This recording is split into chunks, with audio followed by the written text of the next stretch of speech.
Hello, happy Thursday, everybody. It's Josh here with On the Wrong Lead. And man, after a busy couple weeks, I thought we would just kind of kick back, be a little casual, fire away at one of my favorite nighttime tracks here in Remington. Take a look at some races over the weekend. Well, at least the feature at Aqueduct, and maybe we look at some other stuff and just talk a little bit about BC, see how things are going to be going the rest of the year. Just kind of chill and relax here a little bit. Speaking of chilling and relaxing, we'll have to call in Mr. I took a very nice vacation over BC. Mr. Mark Capitan, how are you, Mark? Doing good, man. Doing good. Yeah, it was. I would not have planned the vacation date, but sometimes your sister decides to get married on British Cup weekend, and you have to go to the Caribbean. So, first world problems. But yeah, you had good weather the whole time out there too, right?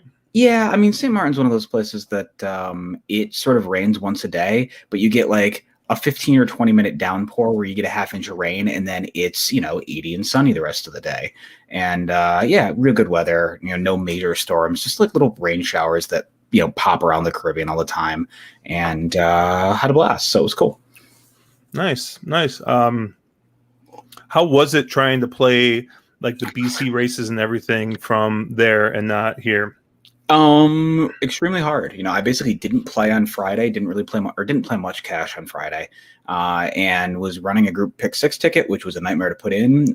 Ended up with a tablet and a laptop and my phone all going at the same time, trying to get dual screens up. And it was a challenge. The internet there was fine. There was no, occasionally the Caribbean internet got a little flaky, but not as good as my home internet, but it was okay. I definitely gave up something in trying to, trying away from home and not being as focused on BC as I am in most years. Yeah. I think it probably would have been better for me to be on vacation because I probably would have saved a lot of money. But Caleb, how did you do BC? Did you get killed like everyone else, or? Yeah, I got killed. Probably, I wouldn't say it's our worst BC ever. I've had a couple bad ones, but it was different than past BCs because I didn't get killed on Friday. Usually in the past couple of years, the Future Stars Friday has been tough on me. But this year, I did good on Friday. I think I hit maybe one of the early pick 4s or something like that.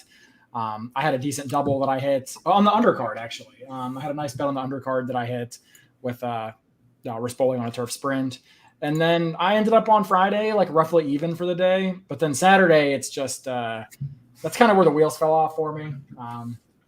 It's unfortunate in the way that it went together because I feel like I had some pretty good opinions overall on Saturday, but I could not put 2 races together. It was kind of one of those things like, I knew that everyone knew Life is Good's going to win. That's not really a good opinion, but like, I gave it on stream. I love Dunbar Road. Like I did not like Latruska. Like losing that photo to the Japanese horse just broke my heart. And then I obviously had Nick's Go in the Classic, but I didn't have Yabir in the turf. And then, had Space Blues in the mile, but didn't have whoever the hell won the sprint or whatever else, Aloha West. So it's like, had some good opinions, but just could not link 2 races together. It was kind of that kind of day. I think you had that nice little meme that I put together for you with the Anakin with my best bet of the day just won at 6-1, and you didn't have any win money on it. I think you cashed a double, or you cashed a double. I cashed a double on. I had a double going through that. Otherwise, I would have win bet. Yeah, my best opinions did win. Love's Only You won the Philly Mare Turf in a great race. The undercard was a good opinion of mine, and then Dunbar Road came this close. That one, I still don't believe the photo. Yeah, I had one of those cards it's always frustrating when this happens, where I sort of had three good opinions in the pick six sequence, but then you couldn't like link them together. I mean, the Love's Only You, I had really enjoyed that horse a lot. I thought Space Blues was a nice cold single, and I thought Knicks Go was a single as well. And it's really hard when you get three really solid opinions, but you can't link them together. I mean, I had Yabir, but I didn't have Yabir. I had Yabir as like a C type, so I didn't have anything that linked it together with Space Blues. It just, frustrating day all the way around. Yeah, I'm actually pulling up. I actually did end up, I think, I ended up slightly up on the day cash-wise if you toss out the group ticket, because I ended up having the exact and trifecta in the classic, and then I also had a pretty big win bet on Space Blues. So even though he got bet down pretty badly. Stephen Fox saying Songbird won the photo too. He knows. That was such a tough. Yeah, that was a tough one because when you saw the replay too, it's like you don't know. Like I always have a hard time because like I never fucking know where the finish line is. Right? Is it where the stick is? Is it the front of the mirror? Is it the back of the mirror? Is it the middle of the mirror? Like I don't know. And like had the nose in front and then got past like halfway through the stride, and I don't know. It was crazy, but it looks like they're loading to the gate here at Remington. So I know we're gonna try and talk a little Remy here and kind of mix in a couple of the things we normally do here. I know Mark and I were both talking about this race. I love the 4 here. Yeah, I do as well. I'm on Taylor's Vision. Yeah, at 7. No. Yeah, at 7-1, and then I also have the 7 here. This one's for fun. I got a double from the first race coming into this, but it looks like they're loading in here. The first race, I couldn't tell. My feed was cutting in and out, but I thought the two looked like lone speed to me in that first race, and was able to kind of get out and I wired the field. That horse was coming at the end, and of course that's when my feed froze. So that's when mine jumped too. It was like I was inside the 16th pole. Yeah, I was like, did I get nipped? Like, because that horse was coming. But yeah, looking at this, I mean, just like I said, looking at the Brisnet, I mean, this horse definitely looked like the speed of the speed, and didn't look like anything else was going to get there. But Time Form had the one pretty much, as fast, if not faster, early in that first race. So I didn't quite think it as much of a lone speed situation as you apparently did. And yeah. Keep pounding, saying Caleb with the just lost my ass at BC white tee look going. I respect it. Yeah. I took everything except for the shirt off my back. So this 4 got out to the lead, but he looks like he's getting challenged. I can't tell. That's the 90-1 on the outside. This is not a winning trip for the 4. No, this is not what you wanted if you were on the 4. So this 2 just got super lucky to break and let the 90-1 go with the 4. Yeah, you choose to sort of sit in a pocket right now.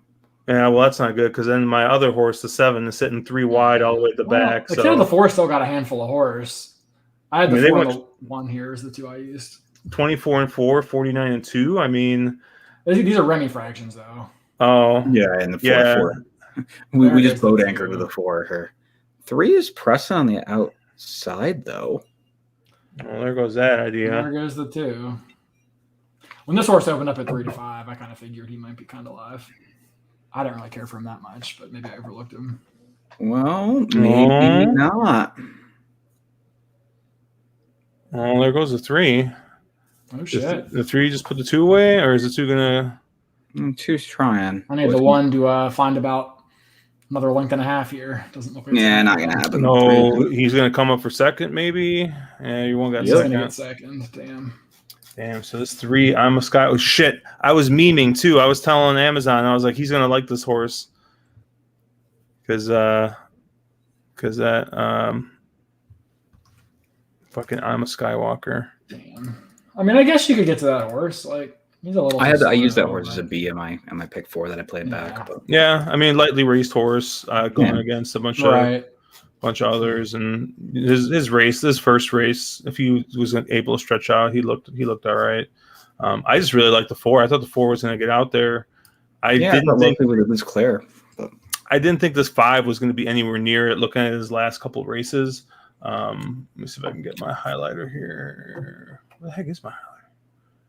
So I hadn't updated. I had not updated Foxit in like forever, and all of a sudden, for some reason, I decided to update it, and now it's like I don't know where any of the buttons are. Well, you can't update it. It always fucks something up when you update it. Yeah.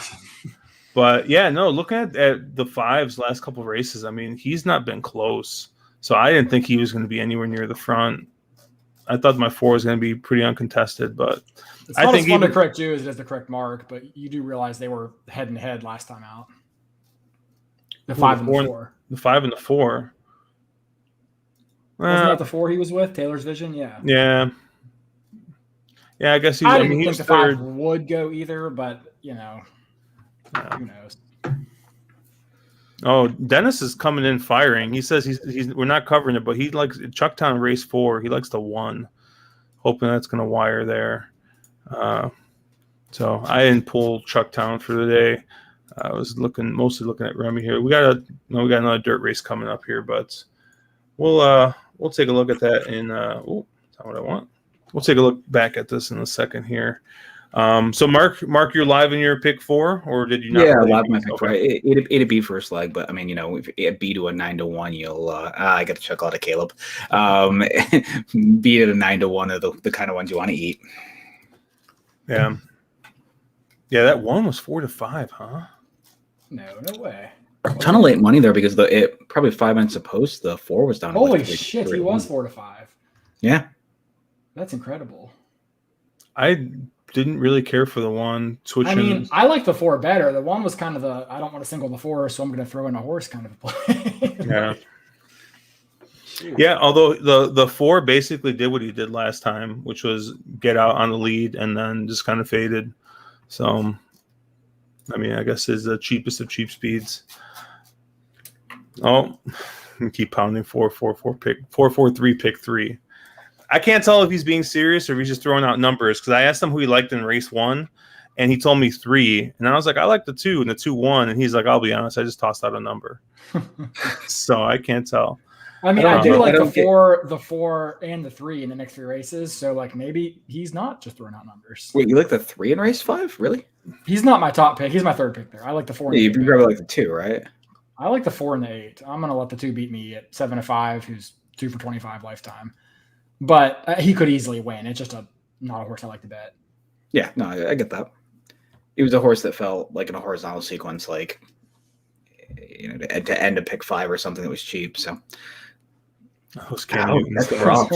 Speaking of Cam Newton stats, you guys saw the mistaken tweet where some guy found an article about PIL becoming the new the new race color at Oak Lawn, and it was from 2016. I posted it into the Discord. I'm like, is this real? And like people were like freaking out, and then no, it wasn't real. Yeah.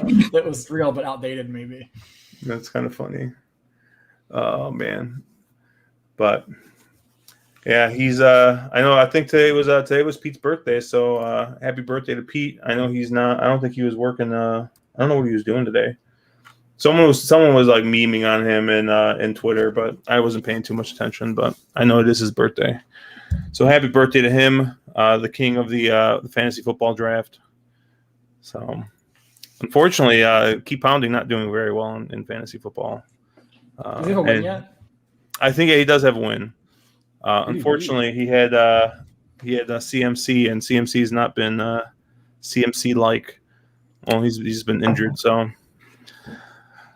But, anyways, so going back to last weekend, yeah, I know I saw Stephen Fox talking about the group pick 6.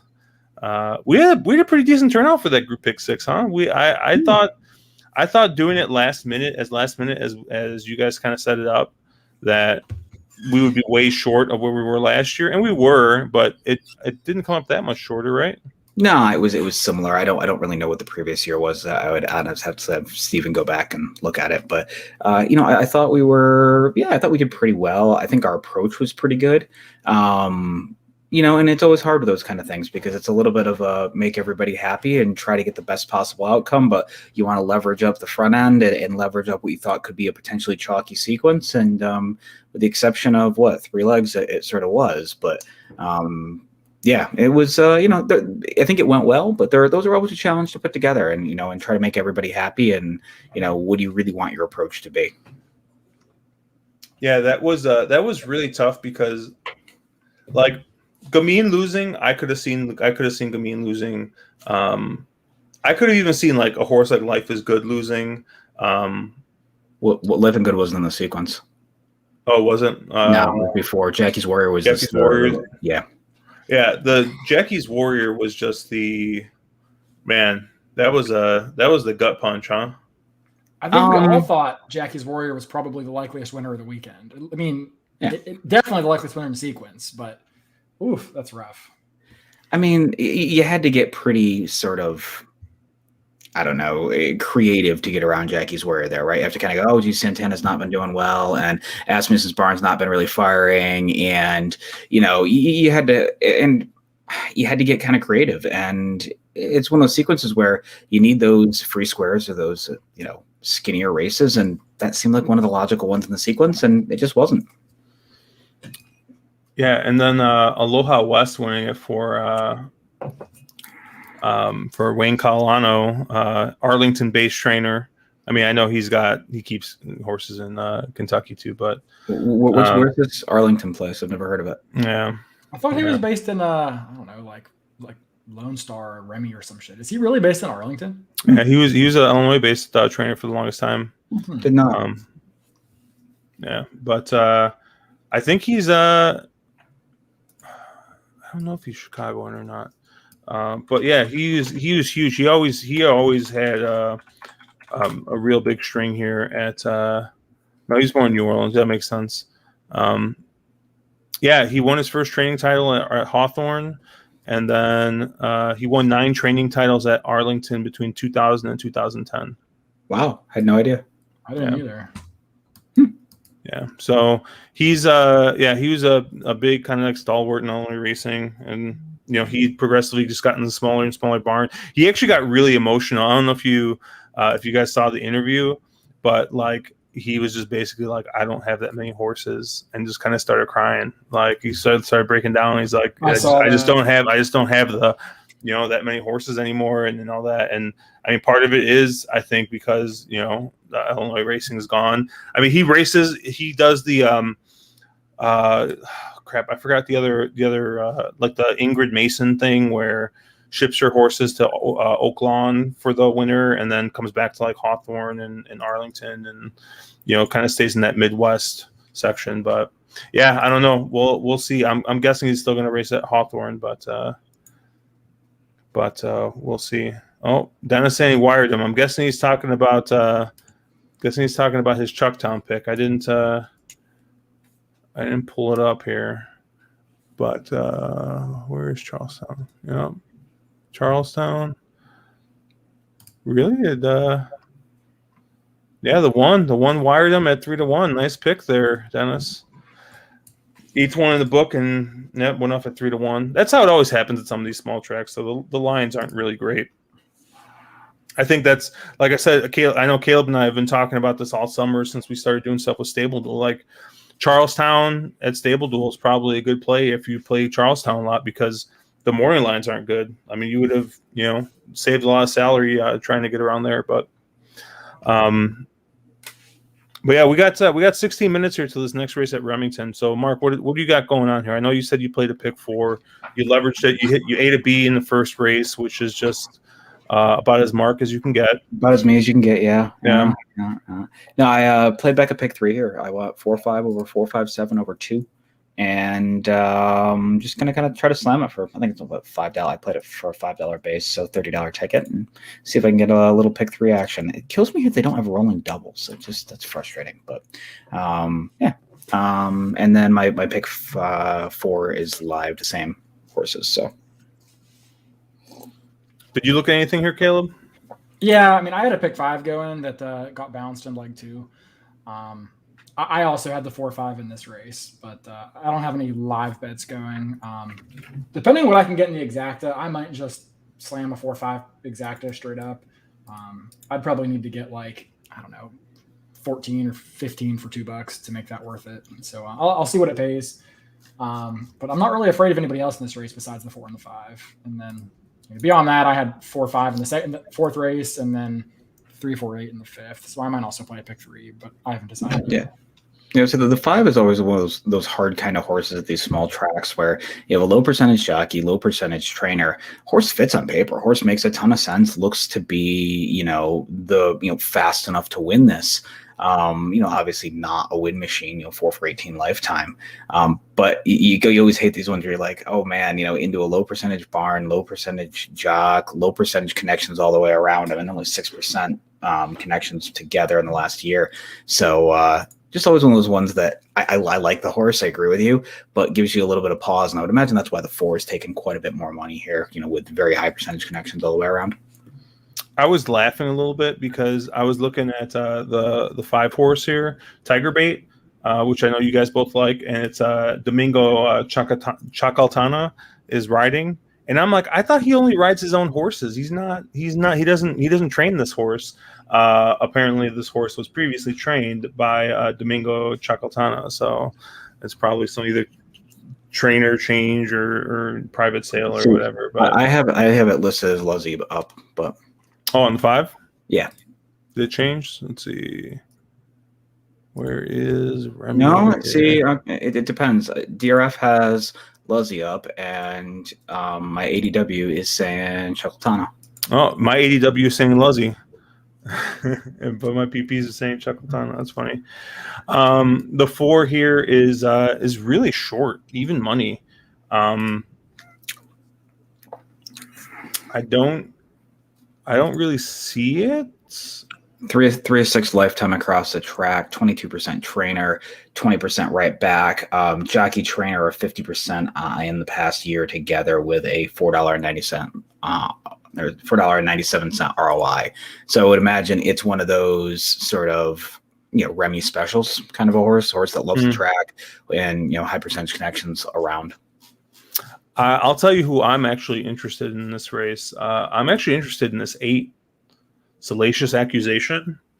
If you take a look at this horse, and let me get my little trusty thing right. We cross out the last race, right, on a sloppy track. We cross out the race before that on a muddy track. And then you look at the horse's 6 furlong races at Remmy. You got a nice little second there, at a decent price. And the fig fits in with that's gonna cross it out. That fig fits in here. The pace figures look pretty decent. I think that race will fit here. Toss out that 5.5 furlong, and I know I'm like tossing out half his races. And like I said, you kind of just go back those Fairmount races. I mean, hasn't won since June, and it was on a sloppy track. But you're gonna say, Mark? It's one of those if you squint hard enough kind of horses. I don't. Wouldn't it be faster just to say that his September 22nd race is almost good enough? Instead of basically out basically every other race in the fall. I mean, basically, I think the September races and I think the June and July races from Fairmount, FanDuel Racing and Sportsbook, that those races probably fit here. And I think, I mean, he's not getting bet at all. He's 12-1. You do have some speed in here. I mean, the 1 is looking like might go, and I think I don't think this doesn't look like this looks like a fairly, I think, even normal pace scenario. I don't think you're getting like any kind of like meltdown or anything, but I think this 8 as a P type kind of sitting just off might get first run on them here. Isn't the 1 kind of a Josh special? I mean, I figured you'd be all about the 1. I mean, the horse is kind of obvious on speed here. I mean, the 1 is I believe it's a 2.5 cherry horse here. 2 cherry horse or 2.5? I think we'll give it 2 cherries in the stem here, with the old E7 right here, and we left the seed here too. It was a little pit. The cherry is gone, but I mean, I don't know, man. I like some cheap speed, but I mean this horse stretching out past 5 furlongs basically just folds. So Well, Josh, if you scratch out the race on the slop and the turf race and the quarter horse race, But if you also look at the fact of every time the horse has ever stretched out, the horse has had pace pressure. yeah, that's true. I don't hate the one. At double the odds, I would take Josh's 8, 12-1 versus 6-1 here, but I don't hate Josh's one or Mark's one or whoever has this one. Mark, I just so assume it's going to be. I didn't have the one on my initial ticket, but no, I don't have the one at all. It just seemed like a Josh kind of horse. I mean, I still think it's the 4 or the 5 though. Yeah, I do too. Yeah, I'm dead in or I didn't play a pick 5 or anything, so I'll probably just have some win money on this 8 here. Let me get that in before I forget. I do want to congratulate, and I just, this is fresh in my head because I just sent out their or I just placed the order for their stuff. Vinny over from Dynasty, Real Dynasty Picks, and our boy PDT. Once again, he goes back to back. They both had the same amount of questions answered correctly in our contest, and they both had Rosario as a tiebreaker. So I was just like, oh, well, I guess I'm just sending both of you guys stuff because I didn't want to do another tiebreaker. And then I did talk with Bree over at StableDuel. She got your guys. I gave her your guys' information, so she will be sending out. She'll be sending out some stuff tomorrow. So you'll probably get her stuff better, faster than ours because obviously our stuff is print on demand. So it usually takes about a week and a half, 2 weeks to get out. But they do a good job. I've been really happy with the stuff I've gotten. I've ordered from Threadless. Mark, I know, is modeling one of our hoodies there, or On the Wrong Lead hoodies. Obviously, you can find it on our website, ontherwronglead.com. We get a couple bucks for everything you buy, so always appreciate it. Yeah, there's PDT. Back to back, boys. Soy sauce for everyone. He did go back to back, didn't he? Yeah, win something else? Yeah, he won last year too. I sent him 2 shirts. I sent him 2 shirts out last year. So like, I'm not gonna send you the same shirts again. Like, you want a hoodie or something? And he's like, yeah, send me the hoodie. So, but nice work. Oh, Steven saying he was laughed at for my question about Golden Pal. It was a good question. I thought it was a good question. It was better than what I had. What did I have? Wesley Ward of the Field, I think, is what I originally had. And then I'd have been wrong either way. Yeah. The best part about you being wrong is not only were you wrong on stream, but it's also on print. That is true. It is wrong. 2 wrongs make it right, right? Like, I mean, you kind of did it to yourself because yeah, I love your articles. I mean, they're very well written. You can tell you put a lot of time into it. I know, like, you always like DM us and you're like, man, I have a hard time figuring out, or is this look too easy or whatever. So like, you put a lot of time into it. But I kind of got a kick out of the fact that you started putting your stats in there, and then you put your stats in there, and then like you literally just get your teeth kicked in. Hey, I went 1 for 2 on Breeders' Cup. I'll take that. I was right about Latruska anyway, so that's right. I consider that a win. Yeah. Oh, you want Latruska? Okay, I like that. I had Latruska and Golden Pal for the 2 days of Breeders' Cup. So unfortunately, I agreed with you on both of those. So yeah, but did you have the Japanese horse? No, I haven't done about right. I feel like that's almost good enough. Oh man, how about the Japanese horses this year, huh? Yeah, dude, there's a lot of talk that this might help spur some of the Japanese horses to come to the States because a lot of the classic distance pedigree has been shipped to Japan because we like cheap speed in the United States, and you're seeing a lot of quality breeding. I mean, look at all the money that was just spent at to ship, buy and ship a lot of very pricey broodmares to Japan at the Keeneland Select. So, oh yeah, they bought a ton. Yeah. Yeah. Oh, yeah. Fasig tipped in, right? Yep. Yeah, they went. I'm sorry, it was Fasig. You're right. It's Fasig, not Keeneland. I was going to say that starts like today or tomorrow, I think. But yeah, they were breaking out the checkbooks for the sale for sure. Dude, some of those numbers that because I I was following Caitlin Free on Twitter, and she was just like posting updates just every once in a while, and like I would just like be scrolling through Twitter, and all of a sudden it's like, oh, so and so in full to Into Mischief sold for $3 million. I'm like, what the fuck?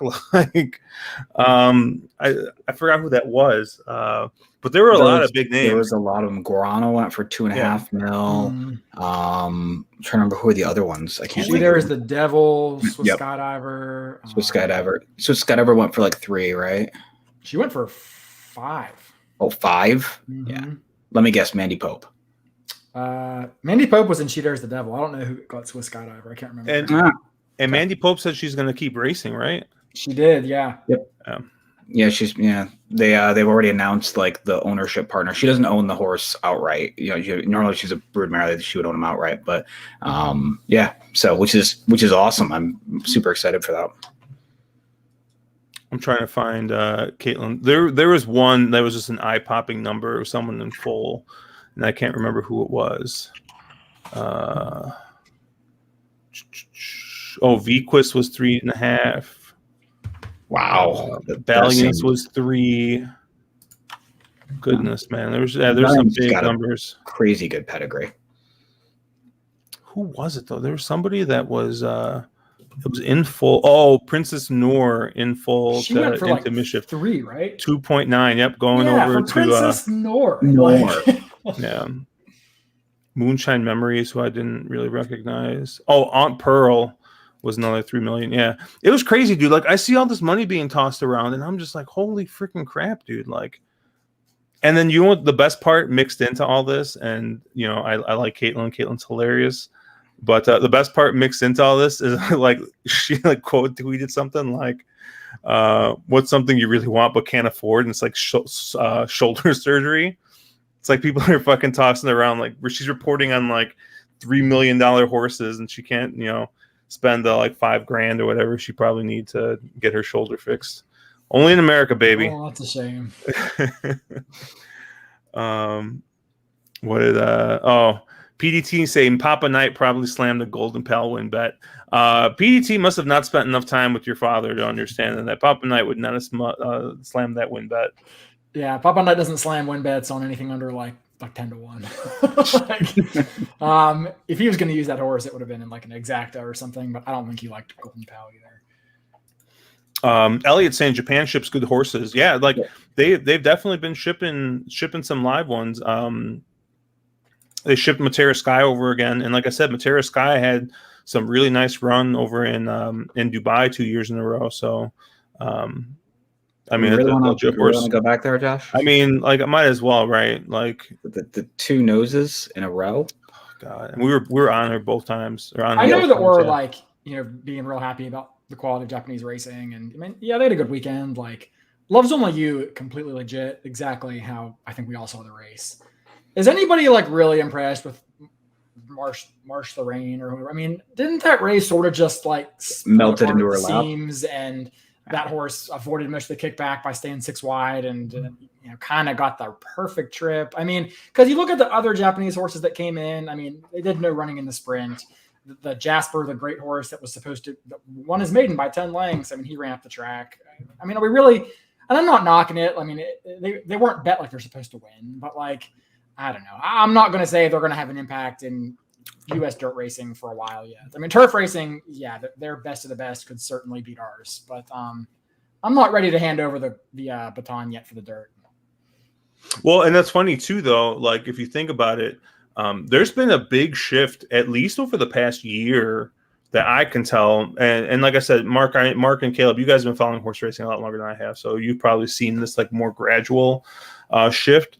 But I mean, I could have sworn when I first started betting horses, even just a couple of years ago, it was like, I don't know, let's say like 80-20 dirt to turf racing.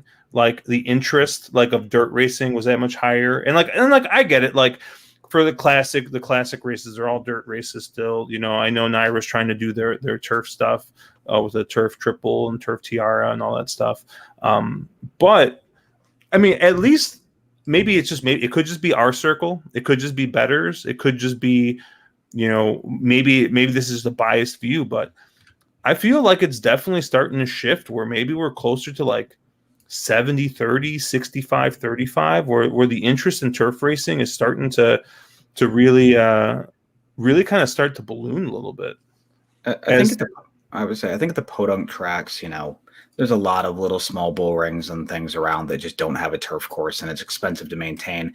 But I think you've seen, the mid to upper tier, there are a lot more turf races. And I think what's happened is you've had a couple of good American turf horses, and also tracks have realized that there's a lot of interest in it from Euros. So if they put good quality turf racing out there, these Euros will ship in to go try to poach things, and it makes some extremely competitive racing. That entire Naira series, you had Euro invaders in every race. They did very well, but there were some crazy big fields and really competitive racing, and tracks have realized that people like turf races because you don't have, you don't get into those. I don't want to pick on Santa Anita, but there are certain circuits where you get a lot of 5-horse races, and you just don't really get those in turf racing. You get big competitive fields, and handicappers, players, they like that. I'll tell you what, man, this race just went off at Remmy, and we got a bunch at the front here. We got 4 wide across the track with 2 tracking right there. This 1 is not getting an easy lead, and this 4 is going with him. This much got no cover, but he's setting a good trip distance wise. Yeah, the 5's looking pretty good. Yeah, 5's looking loaded. I always hate this part of the race because it always looks like your horse that's like 7 lengths back is like picking them up and putting them down. Yeah, Remmy has like a deceptively long stretch too. I don't understand it. Boys, 5 is trying, but I think the 4 is going to hold. I think 4 might just be too good. Yeah. Right? Might get up for a second, maybe. Killing the 5. Fall off, Jock. Fall off. Fall off. Damn. I had the right idea. I guess the 4 was just too good. The odds went back down to 6-1, so I didn't get as good of a price there. I put a win bet there, and I tried to key the 5 on, or the 8 on top in some exactas. So I got the exacta the wrong way, which pays about the same as having no horses in the exacta. So let's keep going here. Dennis said he had a Dunbar Road Malfat exacta for a good amount. He'd rather block out Japan. It's a shame. We just talked about Japan for 15 minutes. Poor Dennis. Stephen Fox saying, "What's up for Japan the horse?" Stephen Fox, what's something I want? A good tote system in 2022.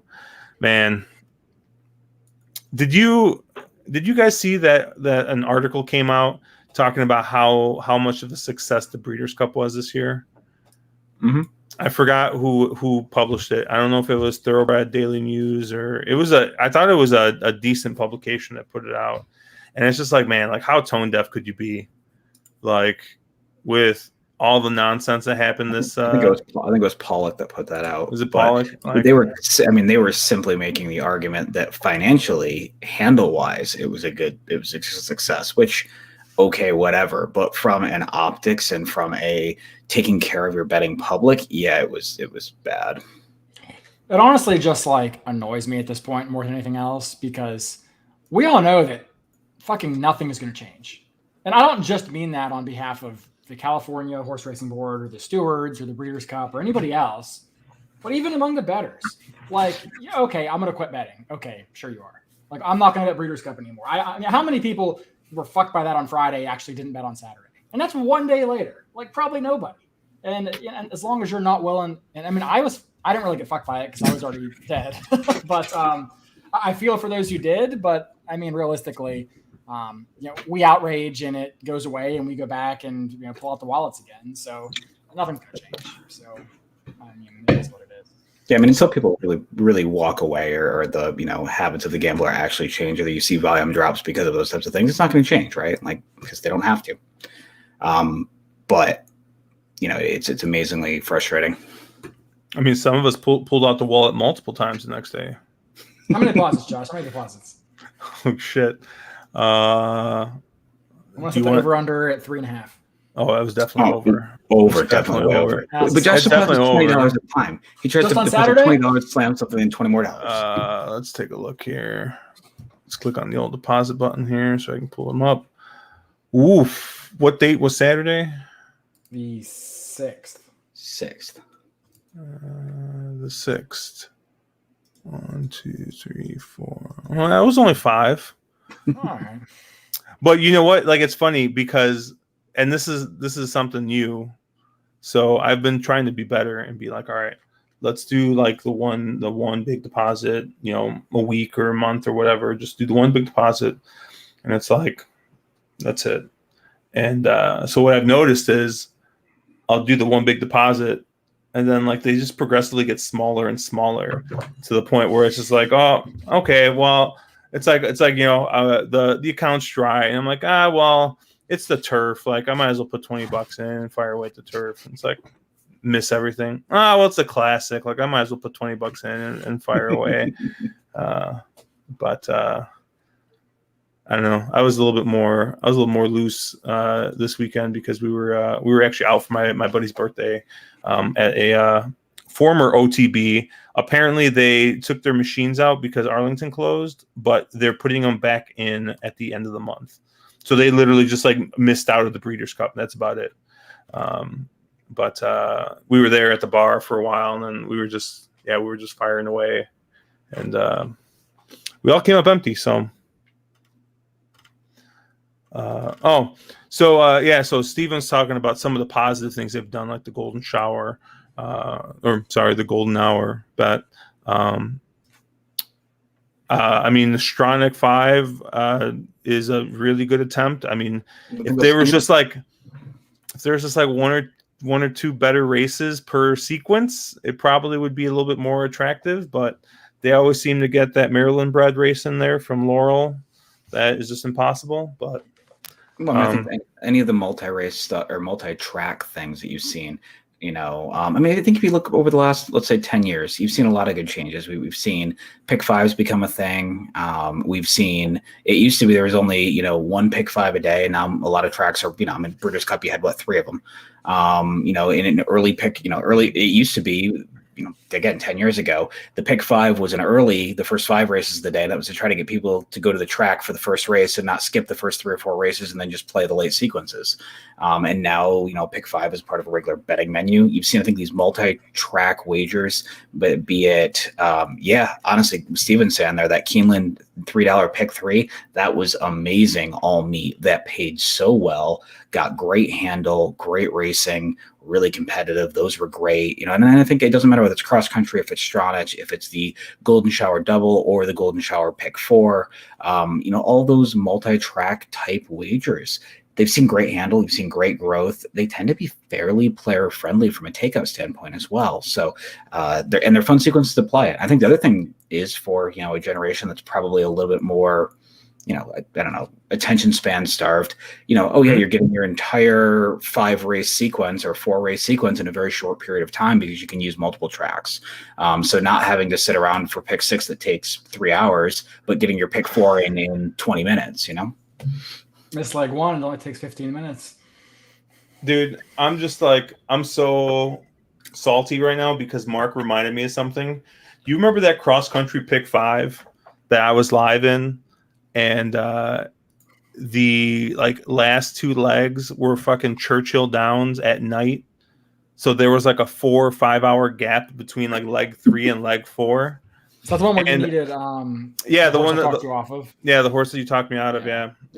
That was just like, oh, so it's not just me, huh? Honestly, that was the first time. That was the first time. And you know what? It really wasn't so much he talked me out of him as much as like I moved the horse down a little bit. And then I had to cut horses, and it just ended up being one of the horses I cut. So, I mean, live and learn, right? Yeah.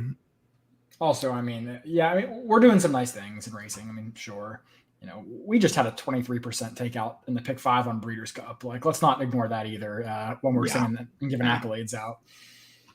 Yeah, you got a point. You do have a point. Well, like I still think that the biggest issue is in the high churn bets. I mean, like I talked about this a little bit when I was rambling driving down to Keeneland. Like, I mean, the pick 5 is the focus now, right? Yeah. I mean, like what a new player comes in and it's just like automatically because they're a new player and you want them to play like I mean having a new person come in and start firing pick fives is I think just like a bankroll, light it on fire or whatever. But all right, let's have them start playing win bets, right? Well, at the low end, win bets are still like what 17-18% takeout. So you're already higher takeout than a pick five. All right, so okay, but that's not too bad, right? Well, okay, let's try playing exactas or trifectas or even doubles. Well, hey, you just pick the highest takeout wagers usually on the menu right there. You're looking anywhere between like 20 and 25%, right? Okay, you want to start getting into horizontal bets? Let's try playing a pick three. All right, you're looking at 20 to 25% takeout. Like it's just like how are you supposed to get anybody like to play any of these like smaller horizontals? I mean, like the pick three and even the pick four. I mean, what the hell is the pick four now? Like the pick four is Caleb plays every pick four because he's dead leg one in every pick five. So that is correct. But I've never targeted a pick four that I didn't die in a pick five on. Yeah, but who targets with the exception of the golden hour pick four, which I think is something that Steven mentioned, right? With the exception of that, like who plays a pick four? Like I don't know. Mark, when's the last time you played a pick four that either wasn't a dead leg one pick five or a pick five hedge when you caught a bomb as a C leg one? Or that wasn't like the golden shower? It's been years. Absolutely. Right. It's not 5 years. It's not a bet that I really look to slam. I mean, I'm probably looking at doubles or pick threes if I'm doing that. And it's not a bet that I really want to spread out because I'd rather just do that in the pick five. Like it's a weird bet. It's also weird as well because I ran one summer at Saratoga. I was playing a lot of both pick fours and pick fives, and I ran the math versus those two wagers, and my hit rate was right about the same between a pick four and a pick five. I was finding, if I was getting knocked out of a sequence, I would have gotten knocked out of either. And if I was being successful, I was similar numbers of successful and making a lot more doing it playing a pick five. So I just stopped playing pick fours, so, and I imagine a lot of people are that way. Hypothetically, right? All right, we got the pick five. We're just going to say 16% takeout pick five, which is probably about average, right? I mean, I know a lot of them are 15%. Some of them run like 17, 18%. So we'll say 16% pick five, right? And we'll do 50-cent base, right? If there were a 15% pick four with $1 base, do you think that you would still just play the pick five, or do you think that would be enough to give you enough intrigue or enough like value there to try and play the pick four? Probably for me depends on the circuit because you have certain places like Naira that have gone back to $1 base on a pick six. I find that more interesting than I would probably playing $1 base pick four, but it might make it more interesting because you're getting less ripped by the takeout. I mean, it'd be more interesting, but I would still play that pick five. Fair enough. I mean, something like like the $3 Keeneland pick three is a good example of a bet that is different enough that it changes my opinion. Because that bet, I mean, $3, you don't really think about it, and then I'll go to punch in my ticket, and I'll be like, Jesus Christ, this is like $120 pick three. Yeah. I'm like, what am I doing? Like, so like it surprises me, and then I'll cut horses down because I have this like mental block of like I don't want to spend $120 in a pick three. But I might put $120 in a pick five sequence, for example. And it's kind of getting away from the idea of like putting X amount of dollars into Y bet as much as it is, putting out X amount of dollars to return Y amount of dollars. I mean, that's really what it should be. And you saw what those pick threes that Keeneland paid. I mean, they were almost, on average, it was probably what, $600-800. $600 or $800, yeah. I mean, it was, I saw a number of them over 1,000. I only saw one or two that was less than 100, I think, all meet. So they paid outstanding. That was a big enough change to where I would target something like that over a pick five, maybe. But $1 pick four is not quite different enough. Yeah, and which one did I hit, Caleb? The one that paid like what, $87 or something? Yeah, it was something stupid. Yeah. That was the day that I went 4 out of 5 in both pick fives. We were on track that day, right? Yeah, that was the day we were on track. Yeah, you made like 3 bets all day and didn't collect any of them, but didn't lose much money either. No, it was because I got the 4 out of 5 back on both of them. That was the day your dad hit it. That gun runner horse Right. was the only one I didn't have. The 7 horse, I remember he was like 20-1 or something. Yeah. Oh well. Did you want to talk any Aqueduct, Josh? Yeah, let's pull up Aqueduct. I saw this Artie Schiller, and I was just like, we need to talk about this race. I was given the unfortunate news that I was given the unfortunate news that it looks like it's gonna. Excuse me, we might get washed off here. Yeah, we're supposed to get about 3/4 of an inch of rain tomorrow, into another like half inch of rain on Saturday. So I would imagine this comes off. If it stays on, it may. I mean, maybe they leave just this race on, and it ends up being very soft turf. But my guess is it comes off. I'm looking. So Caleb, I don't know if you hate any horses in this race. It's only a mile, so usually, my scoring doesn't begin until he gets like a mile and a quarter, maybe. Okay. Yeah, it's really interesting. I mean, Mark already told me the horse that he likes in the spot, and it kind of made me want to throw up a little bit because it's kind of like, I don't know, it's kind of like Mark's turning into me. But Mark, you said you like Rinaldi in this spot. Wow, Yeah, I do. Yeah, right. I do like Rinaldi in this spot. And it made me sick to my stomach a little bit saying that I like Rinaldi in this spot. No, I mean, I think when I see soft, I'm assuming that this turf comes up very soft if they stay on the turf. And Rinaldi, this West Point, was a really good race over very soft going. And, also that is Artie Schiller last year over soft going wasn't that bad.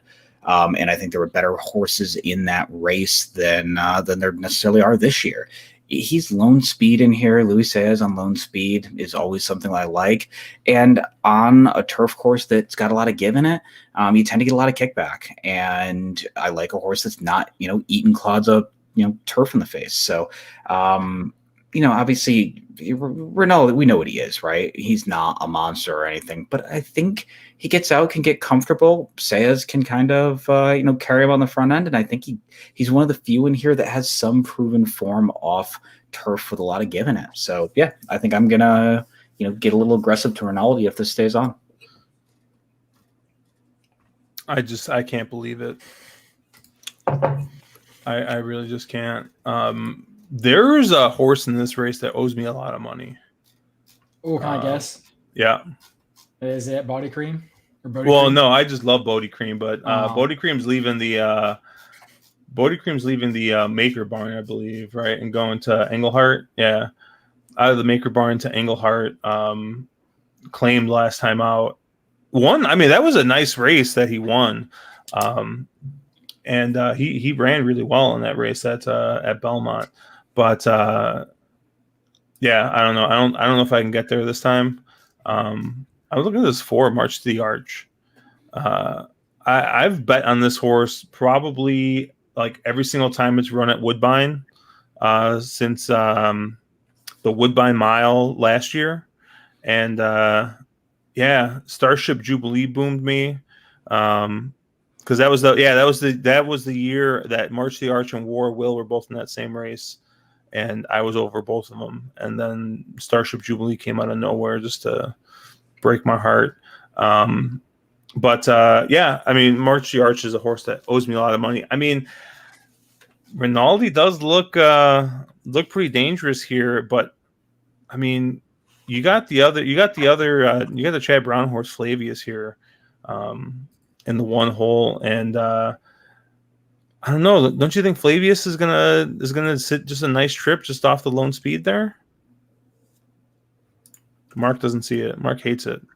He probably does. I think I know what Flavius is, and he's a horse that hates winning, hates getting his photo taken, whatever you want to say. This is probably what similar quality to the Lure, the easier race than last time out. But man, he just hates winning. And I feel like I've seen him a million times, and every time he looks like he should be a player, he just never kind of shows up. I don't know. I have a hard time getting to him, and this is probably the class level where he belongs, but I just have a hard time getting to him. Yeah, I don't like Flavius either. Yeah, I don't hate your pick, Mark Rinaldi, especially if you actually get 6-1. That last race was kind of a stinker, but he was supposed to be lone speed on paper, and like half the field randomly decided to send, and that pace was extremely quick. So I'm not holding that West Point against him, where he kind of flopped pretty bad as a heavy favorite. Yeah, the other horse I liked is actually the other Cassie runner, Olympic runner, the 2. So March of the Arch is probably a better horse than Olympic runner, but I've said this for a while. I think that horse probably needs 1 1/8 miles, or at least 1 1/16 miles. It always just seems like March of the Arch gets going a little too late to quite get there when he goes a mile. Whereas I think Olympic runner is actually like a stone cold miler. He's probably not quite as good as a stablemate, but I think this is the right distance here. The last race, 6 furlongs is not the right distance for this horse, but he made a really nice closing run to get up for third. So he probably needs to improve a little bit, but he's one that I think draws well and shouldn't be overlooked at 12-1. What do you think in here of like Tell Your Daddy, Caleb? My thought in here was that, I thought he kind of stole that Saratoga race from the front end, got the absolute perfect setup on a bog, and then they obviously took a real, he kind of rallied up the rail in that last outing at Keeneland and sort of sucked up for second place. I guess he almost got it done. It was a really nice try. On paper, I didn't think he was quite as fast as some others in here, but does have the win over the Yielding Turf, and obviously was pretty impressive in a mile last out. Yeah, I have a hard time with him, to be honest. I thought he had everything his own way in the Bernard Brook.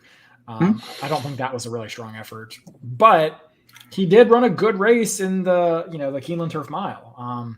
A very good race. So I think this is the connections kind of being realistic. You don't typically see horses run second in a grade 1 and come back in a listed stakes.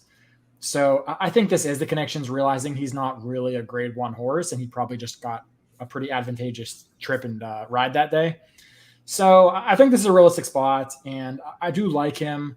I guess my question is more or less, can he win this race if he doesn't get the lead? Because I don't think there's any chance he gets the lead over Rinaldi. And looking at his running lines, he doesn't seem like a horse that's super interested in passing other horses. So he did pass a few last out, I guess, but that was with Leparoux aboard. I don't know if I would say he needs the lead, but as he's your 3-1 favorite here, right? Yeah, that's what I was just checking. I was like, wait, is he the favorite? Yeah. See, I don't know I think Flavius might end up going off favorite. Yeah. As the favorite, I have zero interest in Tell Your Daddy. He'd probably be my 3rd or 4th pick in here. I don't dislike the horse in this spot, but I don't like the price. Yeah, this is kind of a tough race. Hey, if it plays exactly like it did today, Rinaldi looks really good. Yeah. But what about Field Pass? That's the other horse I was looking at. The Field Pass, the 11, the other maker horse. That Knickerbocker, that was a real strong race last time out. Lost to Sacred Life, who is just probably one of Caleb, might be moving up the list on Caleb's most hated horses. Because that's just a horse that just maybe once every 18 months decides to run a good race. Yeah. Yeah, I don't know. This is this horse's probably 2 best races came on synthetic. So obviously would probably Slum and Drop Kid, so got some turf pedigree there. And yeah, that last race, Briz loved that last race. I don't know what time form or DRF said, but Briz really loves every race he's run this year except for the 4-star Dave. He runs any other race except for the 4-star Dave this year, and he's probably your winner. Or at least he's in the exacta based off of figs. So if you toss his Pimlico mile race, doesn't he really want to go a little further than this? Isn't this a little bit sharp for him? He seems like a horse that really wants another furlong further than this, doesn't he? I don't know. He seems to be coming up a half step short of a mile, but you can see there's a number of times. The Knickerbocker, the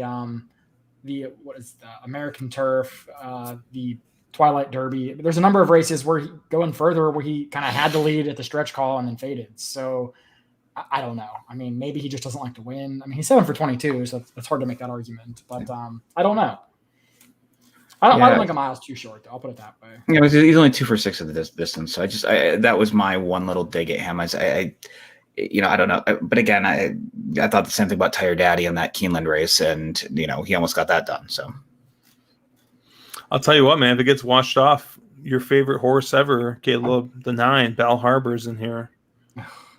I can't believe he hasn't been retired yet. What were you gonna say, Mark? I was going to say, if this comes off, I really like Bodie Cream in here, and I also really like NYC. Those are the 2 horses that, if you look at their off-track sloppy performances, were both really, really impressive. I think both BSF and Timeform had those as markedly the fastest on a sloppy track. So this does come off, and it is sloppy on the main. Those were the 2 I was really interested at. And I mean, I realize you're getting pretty pricey morning lines. They won't go off at that because a lot of this field will scratch out if it comes off. But yeah, I thought those are the 2 I was interested in if this ends up on the dirt. Did you guys look at anything else for Aqueduct? Mark, I know you. I haven't yet. I was going to give the weather until at least tomorrow. Obviously, I do love me some turf duct, but if it's just on the dirt, it's not as appealing. So, yeah, I haven't either. I'll probably be out most of this weekend, so I won't be betting too much. But if I'm around, I'll definitely play some Aqueduct. I love the duct. I love the duct. Turf duct, you get bombs, and then winter duct when there's no turf anymore. Like it's one of the most prone to bias tracks I've ever seen. There was probably like multiple weeks last winter where the rail was just amazing at Aqueduct. So if you pay attention, there's a lot of money to be made at winter Aqueduct. So I love it, but I haven't had a chance to look with the weather. I'm kind of waiting as well. Well, I'll tell you, I started off with that Jack Daniel's Barrel Proof Rye, the special edition one from. Oh, nice. And man, yeah, I'm like I might just be done drinking for the night. I mean, not really. I just poured myself some more Weller, but I mean, it's practically water. But oof, man, I'm telling you, man, that high proof, I just can't do it anymore. There looks like they're walking up to the gate here, Remy. What do you got here, Mark? 4, 5, 7. Ooh, the 7's 12-1, huh? Yeah. Let's see if I can Josh cap this race here in 30 seconds while they're loading. I really want to play a double here with the 4, and there's no doubles. Yeah, I thought that the 7 was a little interesting. 7's getting quite a bit of class relief in here, and if you look back at some of those races, that Remmy Park race in in September, or some of the races prior that were versus little classier fields, they fit fairly well here. So I was thinking maybe the drop and pop for the 7. I'm going to play a 5-7 exacta straight.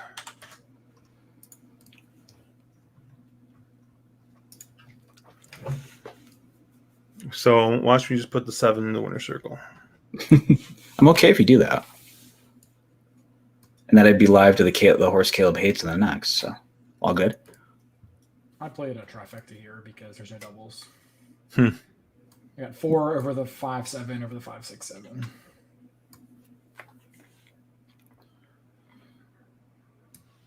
All right. Looks like the 5's going to get the lead. 7's trying to get a hot dog. Yeah, I love this 4 wide stuff going around the turn. That's always great. Good job, guys. That's always really great. It's impressive to be 4 wide in a 6-horse field. You almost have to try. I mean, that's almost Rosario level of talent, It's funny because I've been doing a lot of replay work, and I see a lot of this nonsense where these jocks take these horses wide, but then I got to think, I'm and maybe this is not good for replay work, but I look at it and I'm like, maybe he just has the best horse and he's just trying to stay out of trouble, or he thinks he does. But then if I look at the form and I'm like, oh, never mind, this is a 40-1 shot. Yeah, this is dumb. But let's see, where is the 4? He's got him right where he wants him. Yep. Yeah.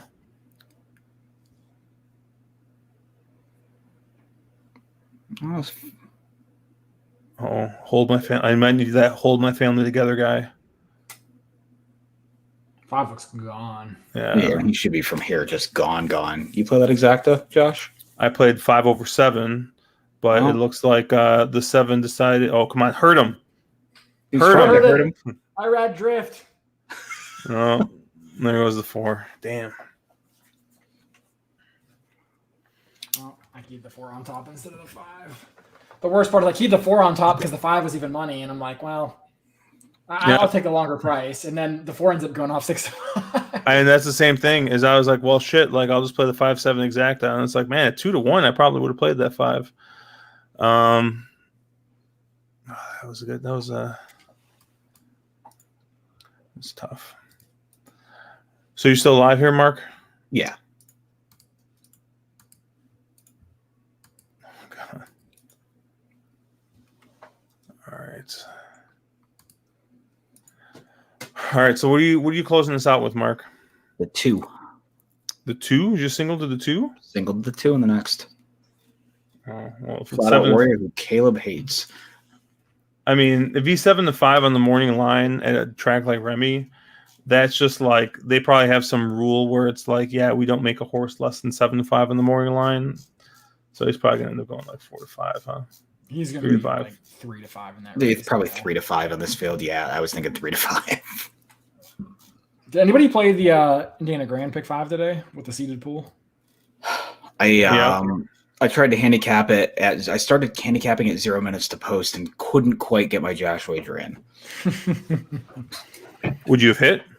I would not have. I actually had the price in the second leg. I would have gotten knocked out third leg, and then the rest of it I had. But I slammed a bit of a salty late double that paid for the pick 4 that I tried to force in there. Yeah, I did the exact same thing. Third leg bounced me with the first time starter. Yep. I hit the late double to pretty much get my money back, but yeah, I hit the late double for. It paid peanuts though. I felt like I got robbed. The late double? Yeah. Well, I thought the whole sequence was pretty cheap. Like I didn't think that pick 5 paid that well, given you had a $30 horse and then another $15 horse in there. You had to beat that 7. I mean, he was my single in the last race. He must have been everybody's single. Because if you look at the well pays to any other horse, it actually paid pretty good. It paid really good, actually. To anybody. Yeah, it was like he was like 6 times shorter. He was like $7,000 for a $2, and then it was like $40,000 for the next shortest horse. So right. Yeah, we never mind. I was thinking of the Aqueduct late pick 5 late pick late double that I hit that paid really well. Yeah, that was nice, but I'm sorry. That paid real nice, yeah. Dude, I had like the most unlucky day at the Duck today. you were just all over it today. It's like I was like distracted because like I was dealing with some stuff at the house today. So like I had the handicapping done, but I'm like betting distracted. So like I play a pick 5, I lose leg 1. I play a pick 4, I lose leg 1. I play a slammed pick 3 where I cut out some horses, and the first horse I cut beats me. And then of course I'm tilted. So I play a late pick 5, and instead of using graded on the curve, who was my initial single, I toss him and use 3 other horses, and I get beat a neck in that race. And then I was just all over the place. Man, the handicapping was good. It's just the it was one of those times you're like, inside is good or speed is good, and you just totally change your betting based on like very anecdotal evidence. I like that pick 5 sequence because 4 or 5 were on the turf. It was a real fun little sequence. So it paid outstanding for what it paid phenomenal. I mean, it was. Yeah. I didn't think it was that hard to have, and my I had single was the 2 multiple times in the next to last race, and he went off 5-1. And I mean, that horse towered on time. So much the fastest horse on paper on time form anyway. So I was amazed. But you get so many people just blind betting Chad on turf, and therefore you get tons of value on kind of no-name connections. You look at Duck at all for tomorrow? I haven't gotten there yet because I don't know what the weather is going to bring. I don't know when they're calling for it to start. Let me pull it up. I hope it's either going to be like a sloppy disaster or on the turf. I hate those like middle of the road kind of cards where it's it's getting wetter as the day goes on. Like you're chasing a bias as the day goes on, or it dries out as the day goes on, or they take like 2 races off the turf and keep 1 or 2 on. Like those are hard days for me. I want it to be a sloppy mess or just like pretty fast and firm, but it seems unlikely. Let's see what we got for tomorrow here. Caleb, did you see what's back on Saturday? What's back on Saturday? Naira Bets contest. Oh shit! I think either Saturday or Sunday. Unfortunately, I think I'll be driving to Lafayette, which is not fun. Well, that's not good. Yeah, Caleb, it looks like if the weather forecast is right, it's going to be a sloppy mess because they are calling for to start raining very early tomorrow morning and rain through most of the day.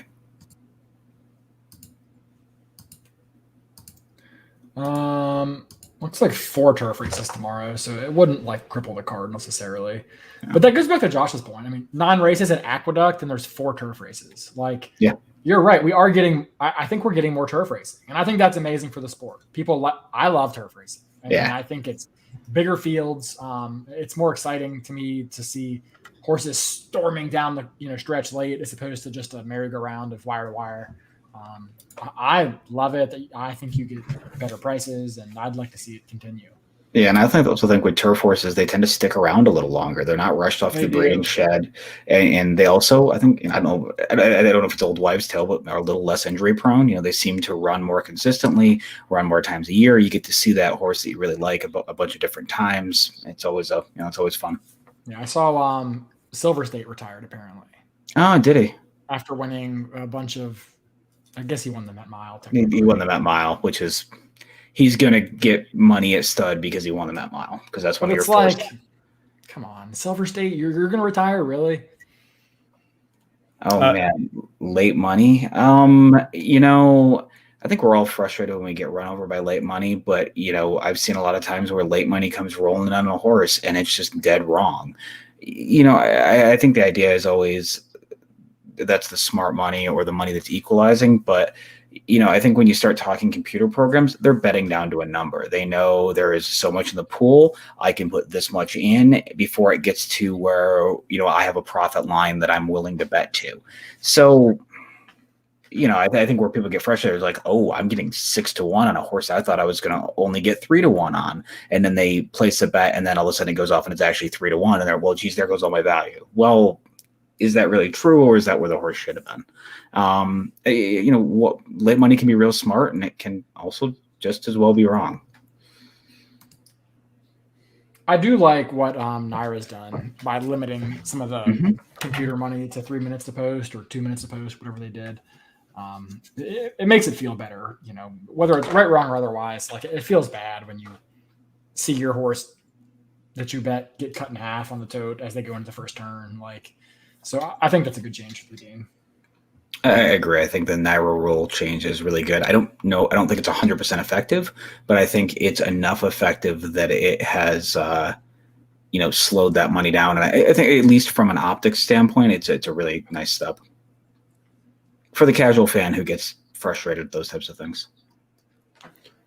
Yeah, I'm curious how much that plays into the fact that horizontal seem to be like the way to go. Not that like the computer money is not in horizontals, but I feel like it's not as pronounced, I guess. Yeah, I think it's also interesting because you have multiple combinations. So if it does come in on something, it's not normally moving just one line, it's moving multiples. But yeah, no, I agree. I think, I think you as a horse player should be trying to find value, and late money does make it hard to find value for saying, geez, I thought this would be 3-1. I'm getting 6-1. Well, therefore I found value.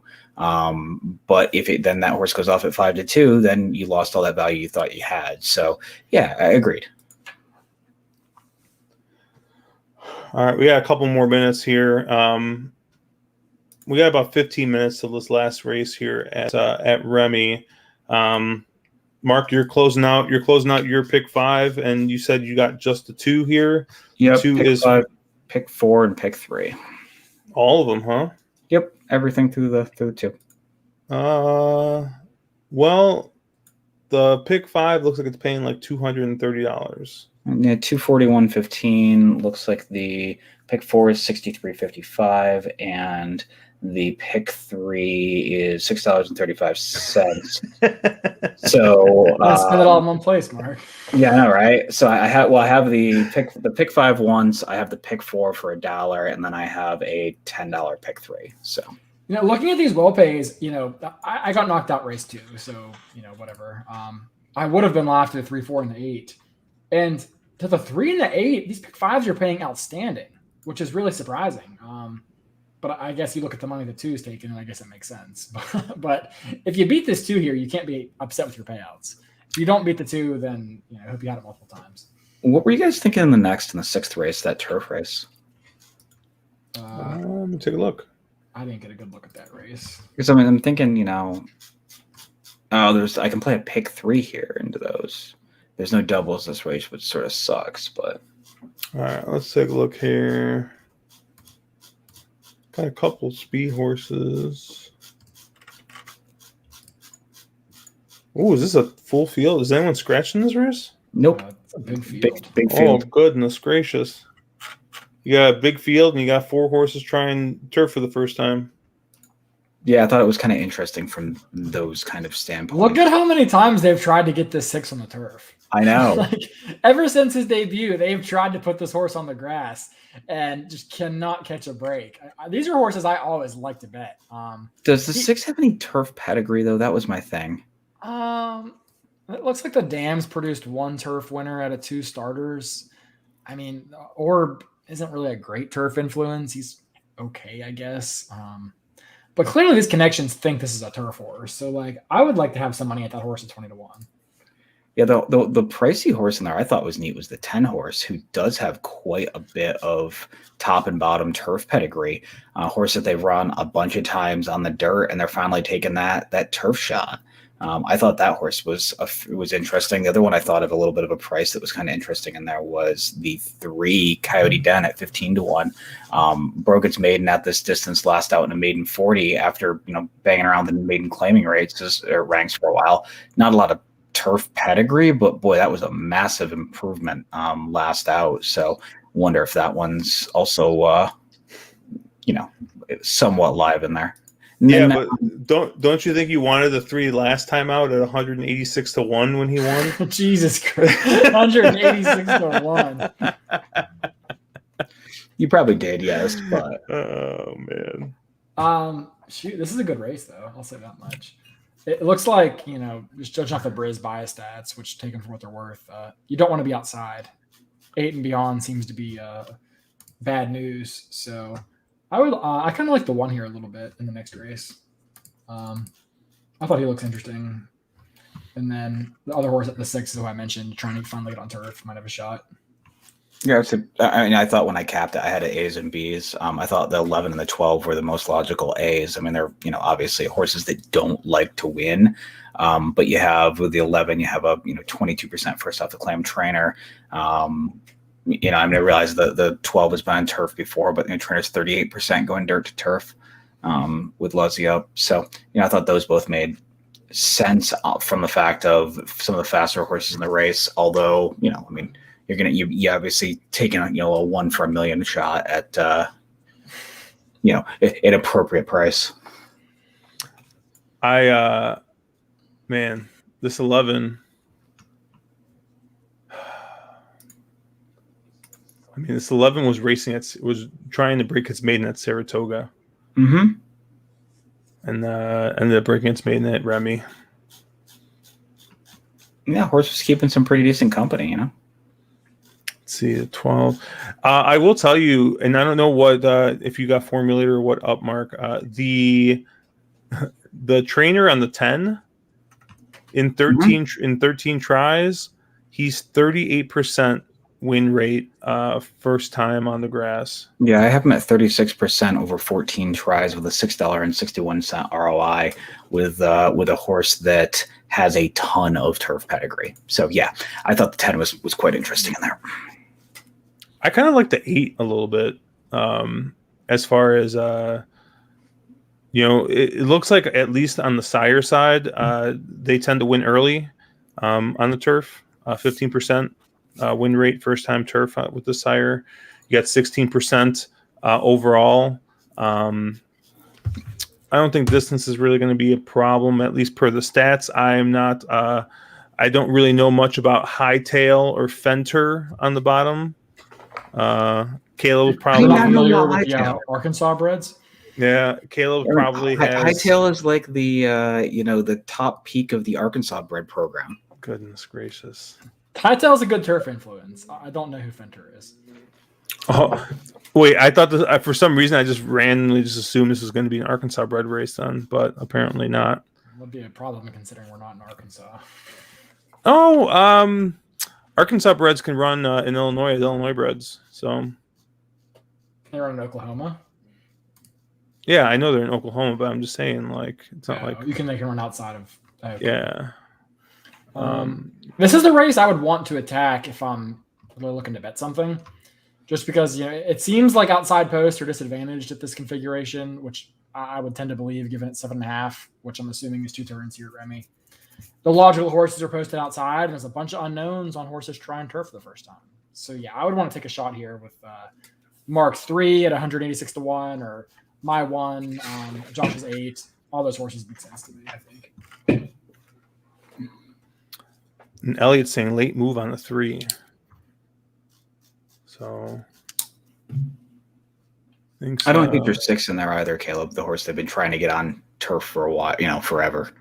Yeah, I mean, he needs to improve, but I mean, he should. I mean, if they know what they're doing anyway. Damn, I thought there was going to be a double here. I mean, they're only 3% dirt to turf, but that's true. So they're due. But 3% dirt to turf at $1.93 ROI. So when they do it, you only got to be right the once. Exactly.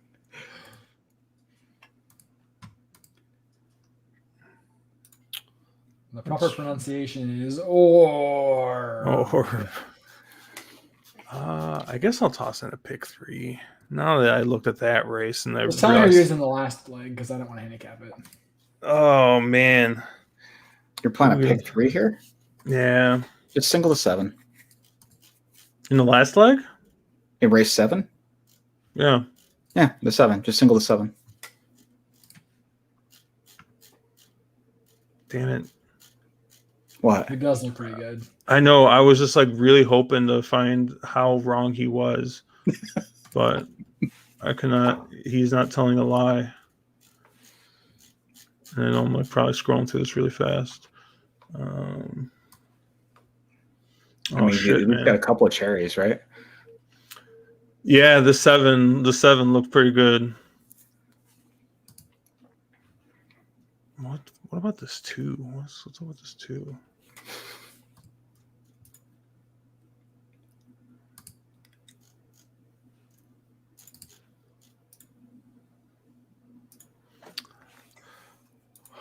This 2 came off the pace to break its maiden at Sam Houston back in February.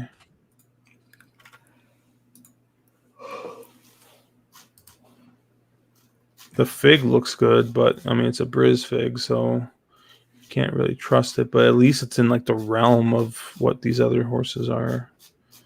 Yeah. But man, I'll tell you, that 7 runs any kind of race. That 7's gonna be hard to beat. All right, we'll single that 7,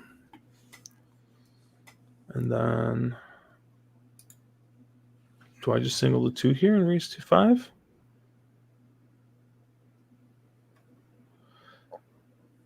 What do we got here? Let's see. Oh. Elliot says 3 at Charlestown, not Remington. Man, people love Charlestown. You guys aren't fans of Charlestown, right? I've never done well there. I've always found it a hard track to cap, but what's that? I mean, I'm from West Virginia, and I still don't like Charlestown. But some people do good there for Shampows loves fucking Charlestown. He does. He loves Chucktown.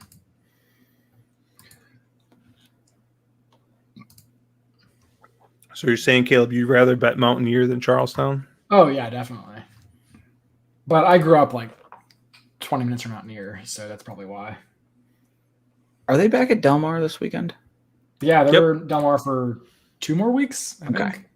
Yep, big. There's a big StableDuel contest this week.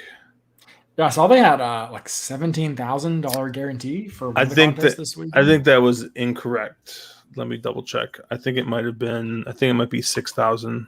Well, that is a little bit incorrect. Yeah. Yeah, I think I saw. I saw our boy Michael. He posted it. He saw a huge number, but I thought that they. Yeah, they have on Sunday they have a $75 for 2,200. Saturday is a $150 for 6,000. And Friday's another $75 for 2,200. So there's some, they got Charlestown, Del Mar, Golden Gate, and Gulfstream tomorrow. I might jump in Del Mar this weekend. I made a lot of money on StableDuel at Del Mar for the summer, so I gave a lot more back than I wanted to at Keeneland at StableDuel. I had a hard time there, but Del Mar has always been kind to me, so I'll probably give it a shot. Looks like Ryan decided to pull a Caesar and show up like 2 minutes before we jump off stream. What's going on, Ryan? And Elliot's talking about the late money and a 3 and a 9 at Charlestown, and the finish was 3-9 exacta. Yeah, I mean, late money usually does. Late money I feel like is more right than it is wrong. But I'll tell you, man, I still think like the best indicators sometimes on late odd or final odds are going to be in your will pays and your probables. I think you'll usually be able to at least get a better idea of what's what with that.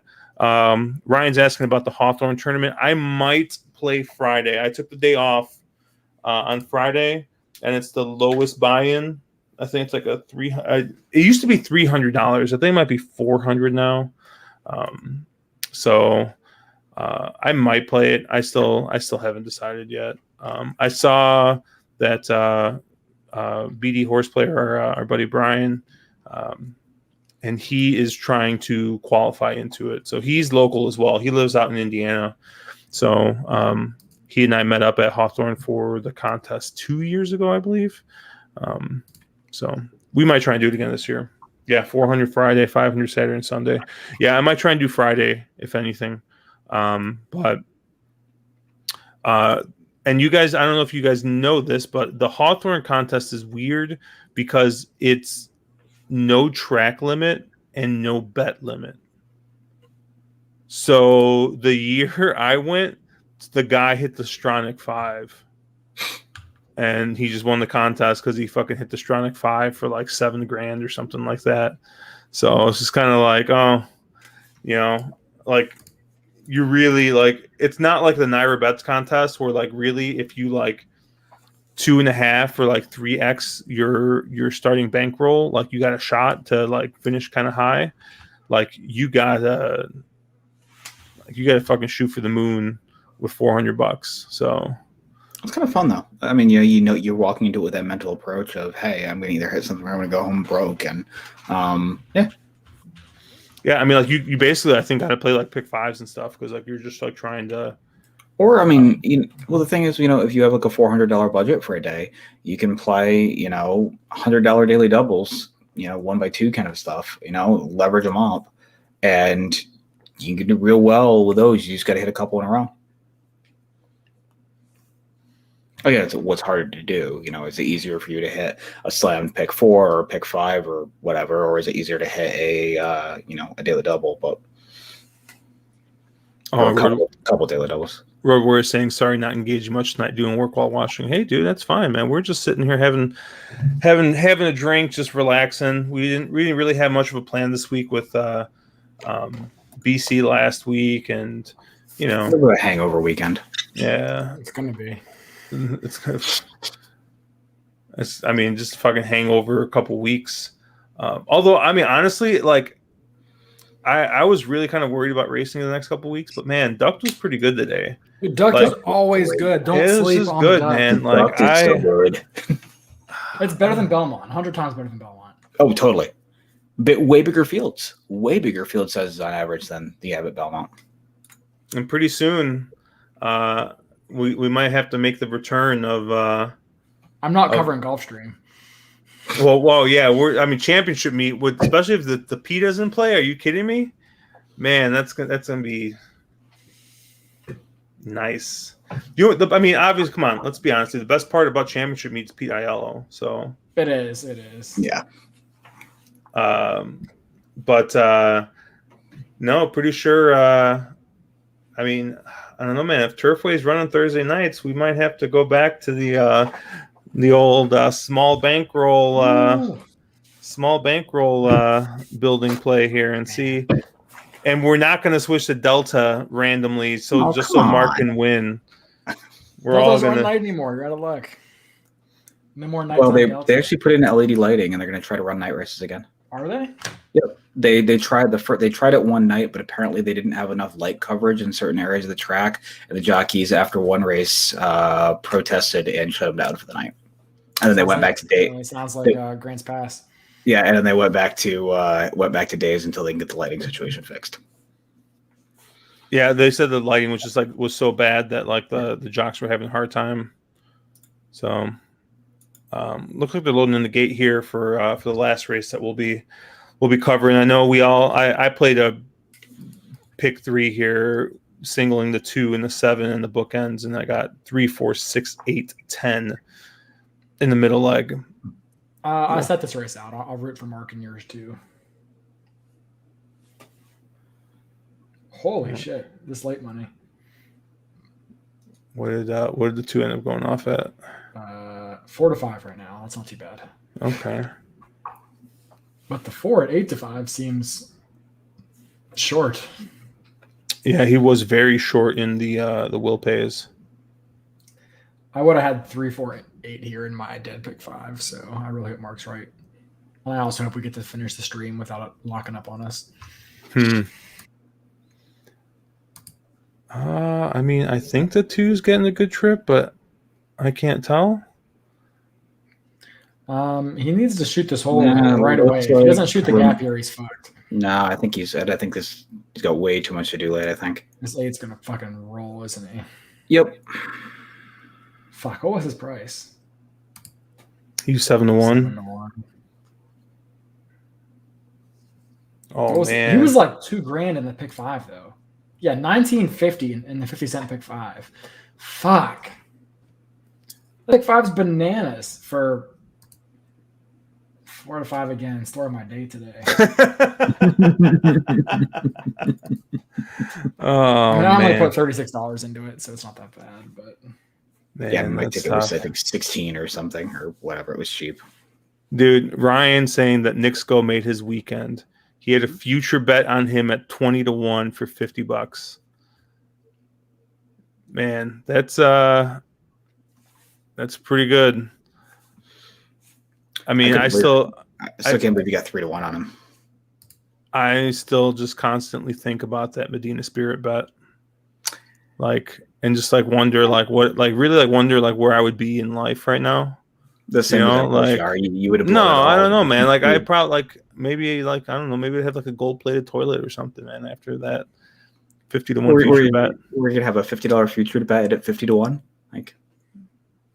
It's $2,500, Josh. Probably $10. Let's be honest. It would have been $10. It would have been $500, and it would have been gone. I was going to you 100 on him. Yeah, it would have been gone. Yeah. Oh man. Well, that was a uneventful day of Remy. I was hoping we were. No, that's right, because you were single to the 2 there, Mark. So yeah, I'm dead and everything. Fuck.